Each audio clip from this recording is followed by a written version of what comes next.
بسم اللہ الرحمن الرحیم۔ السلام علیکم۔ آج ہم لوئر کلاس کورس کی بک لیگل سٹڈی کے لیسن پلان نمبر 22 کی دفعہ 442 442 تعزیرات پاکستان کے بارے میں بات کرتے ہیں۔ یہ بڑی اہم دفعہ ہے۔ اس میں جو اس کی ہیڈ لائن ہے وہ مداخلت بیجا بخانہ ہے۔ مداخلت بیجا بخانہ، اس کے بارے میں تھوڑی سی تشریح کرتے ہیں۔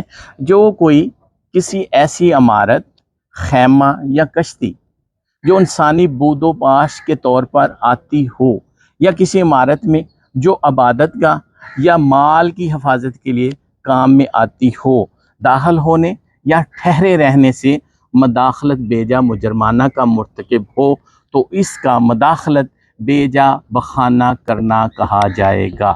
مداخلت بیجا بخانہ کرنا کہا جائے گا۔ اس کی شرح اور مقصد اس طرح سے بھی ہم بیان کر سکتے ہیں۔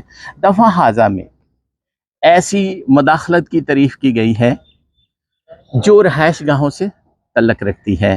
وہ حالات جن سے مداخلت بیجا مجرمانہ کا جرم بدصورت اختیار کر لیتا ہے وہ دو قسم کے ہیں۔ مثلا جرم کے ارتکاب کے طریقہ سے یہ بدتر ہو سکتا ہے۔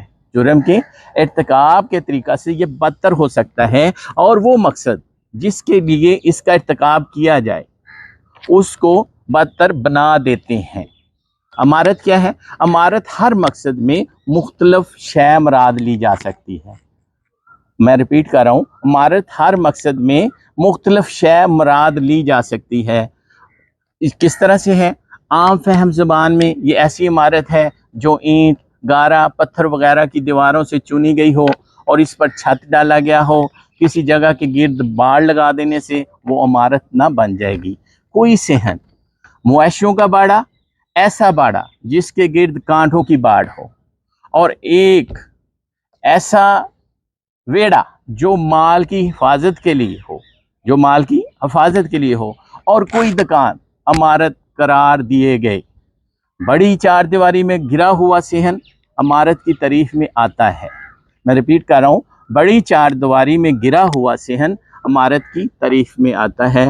یہ تھی تعزیرات پاکستان کی دفعہ 442 مداخلت بیجا بخانہ کرنا کے بارے میں ہے۔